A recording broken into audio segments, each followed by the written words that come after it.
Zechariah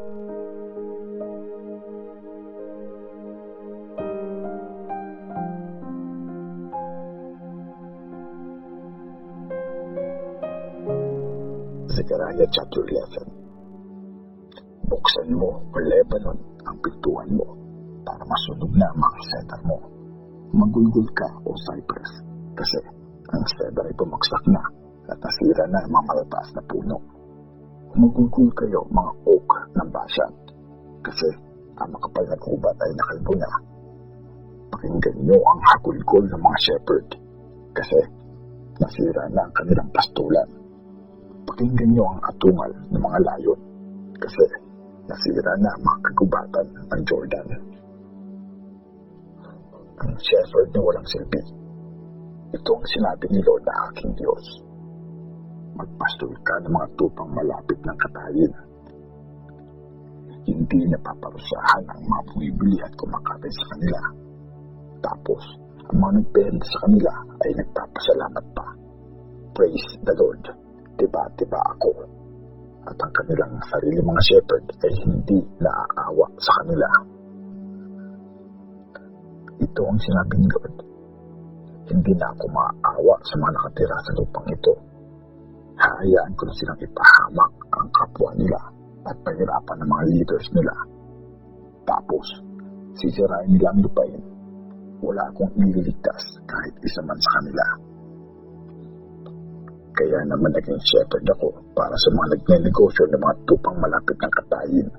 Tapos, kumuha ako ng 2 tungkod na gamit ko sa pagpapastol. Yung isa, tinawag kong kagandahang loob, at yung isa naman ay pagkakaisa. Saka ko inalagaan ng mga tupa. Tinanggal ko ang 3 shepherd sa loob ng 1 buwan kasi naubos na ang pasensya ko sa kanila kasi galit sila sa akin. Kaya sinabi ko sa kanila, ayaw ko nang maging shepherd nyo. Mamatay na ang mamamatay. Mawasak na ang mawawasak. Bahala na, magpapaya na ang mga maiiwan. Tapos, binalik ko ang tungkod kong kagandahang loob para mapawalang bisa ang kasunduan ko sa mga tao. Kaya, nawalan niya ito ng bisa sa araw din yun.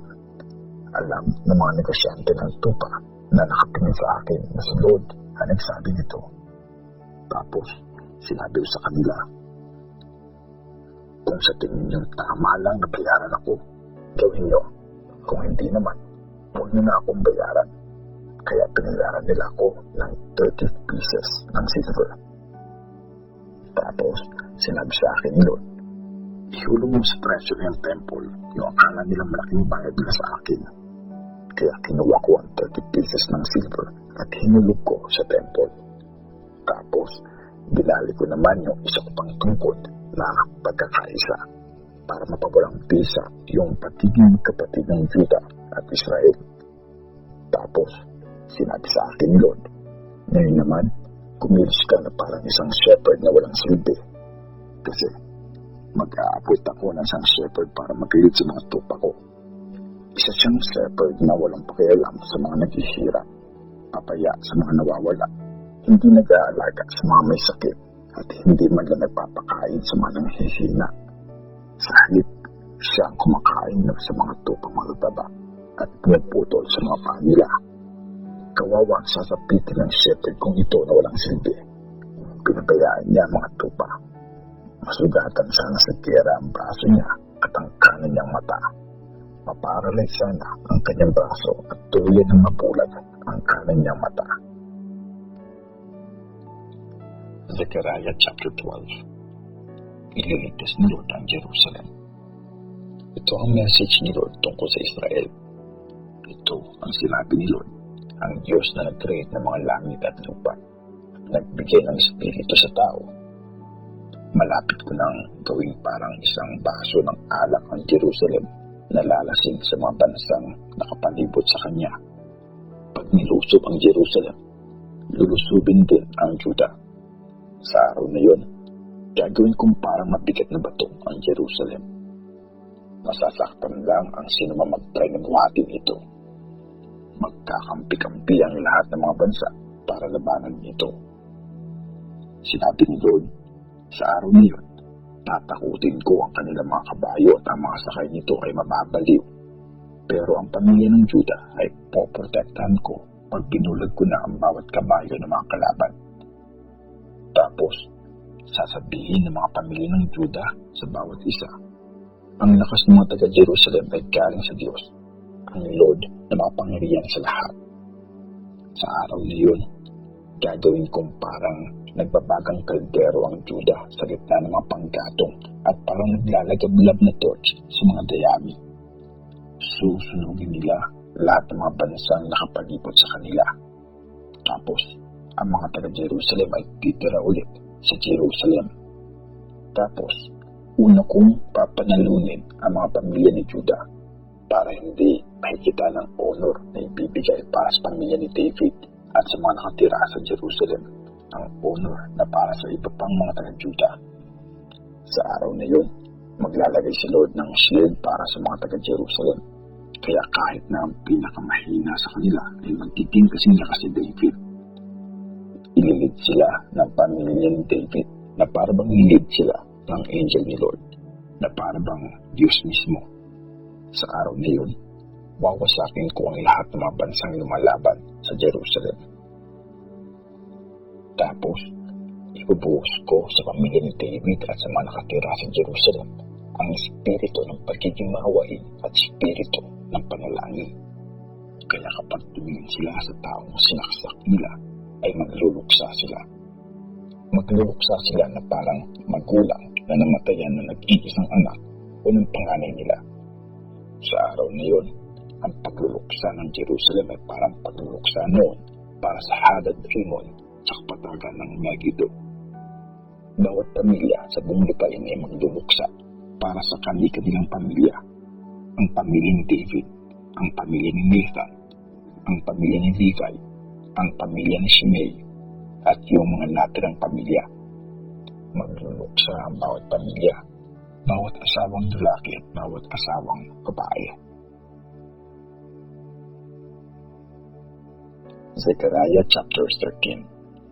Sa araw na yun, magkakaroon ng isang bukol ng tubig para i-purify ang pamilya ni David sa kanilang mga kasalanan at karumihan. Sinabi ni Lord na makapangyarihan sa lahat. At sa araw na yun, buburahin ko ang mga pangalan ng mga Diyos-Diyosan sa buong lupain para hindi na sila muli maalala pa. Tatanggalin ko din sa lupain ng mga false prophet at ang bizar na mag-worship sa mga Diyos-Diyosan. Pag may lumitaw pa na false prophet, pawarningan siya ng parents niya na mamatay siya kapag ginamit niya ang pangalan ni Lord sa pagsisinungaling niya. Kapag nag-prophesy pa ang taong ito, ang parents niya mismo ang papatay sa kanya. Sa araw na yun, may hihiyang mag-prophesy ang false prophet.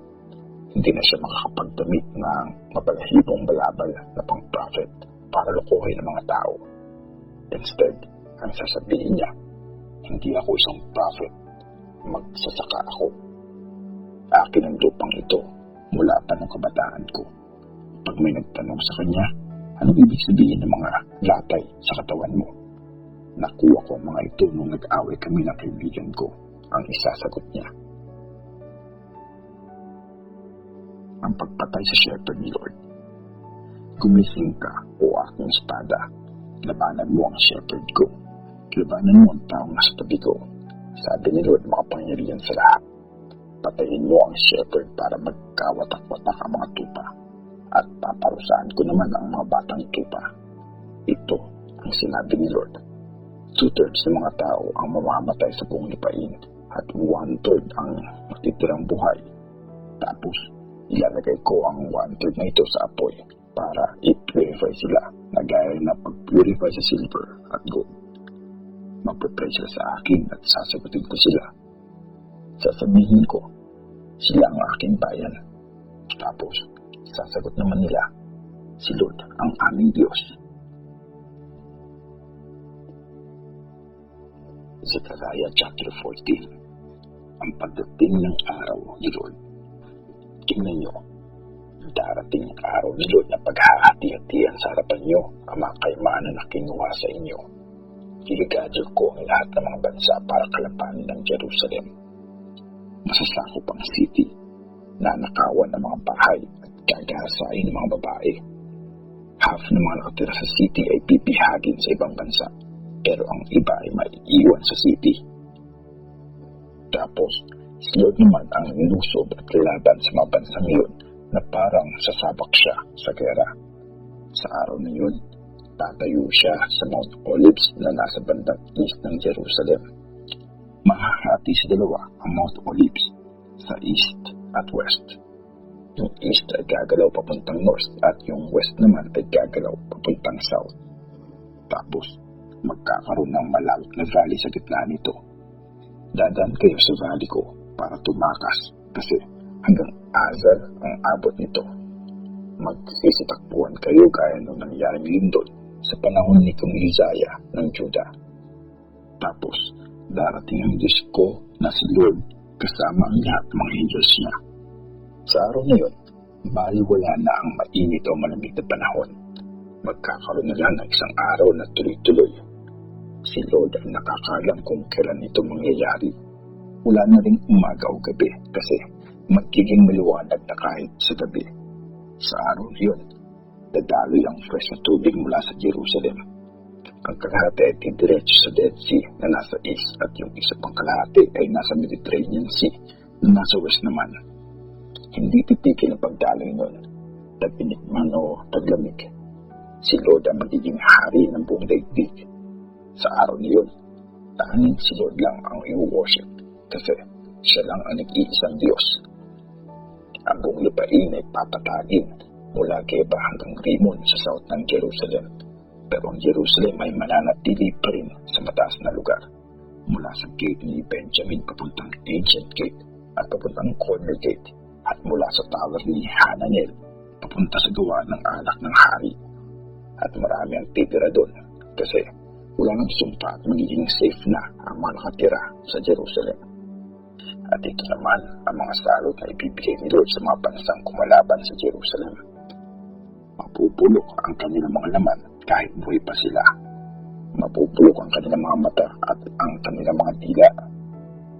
At sa araw na yun, sobrang magpapanik sila dahil kay Lord at sila ang maglalaban-laban at magkakasakitan. Lalaban at ipagtatanggol ng mga taga-Juda ang Jerusalem. Tapos, ang mga kaymanan ng mga bansang nakapalibot ay sasamsamin. Kasama na rito ang mga gold, silver at mga damit na sobrang dami. Datapuan din ng parehong salot ang mga kabayo, mga donkey, mga camel at anumang hayop na nandun sa mga kampo ng kalaban. Tapos, lahat ng mga nakaligtas sa mga bansang kumalaban sa Jerusalem ay pupunta taon-taon para mag-worship sa hari kay Lord ng mga Panginoon sa lahat at para i-celebrate ang Pesta ng Shelters. Kapag may isa man sa mga pamilya sa buong daigdigang hindi pumunta sa Jerusalem para i-worship ang hari, si Lord ng mga Panginoon sa lahat, walang papatak na ulan sa lugar nila. At kapag ang mga taga-Egypt ay hindi nakiselebrate sa Pesta ng Shelters, sa kanila naman dadapo ang salot na una nang binigay ni Lord sa mga bansang hindi nakiselebrate sa Pesta ng Shelters. Ito ang magiging parusa sa Egypt at sa lahat ng mga bansang hindi nakaselebrate sa Pesta ng Shelters. Sa araw na yun, i-engrave sa mga bells na nakasabit sa mga kabayo ang salitang banal para kay Lord. Ang mga kalderong nasa temple ay magiging banal din gaya ng mga bowl na nasa harap ng altar. At lahat ng mga kaldero sa Jerusalem at Juda ay magiging banal kay Lord na mga pangyarihan sa lahat. Pwedeng gamitin ng mga ito ng sinumang gusto mag-offer kay Lord. Kaya nga sa time na yun, hindi na kailangan ng mga negosyante sa temple.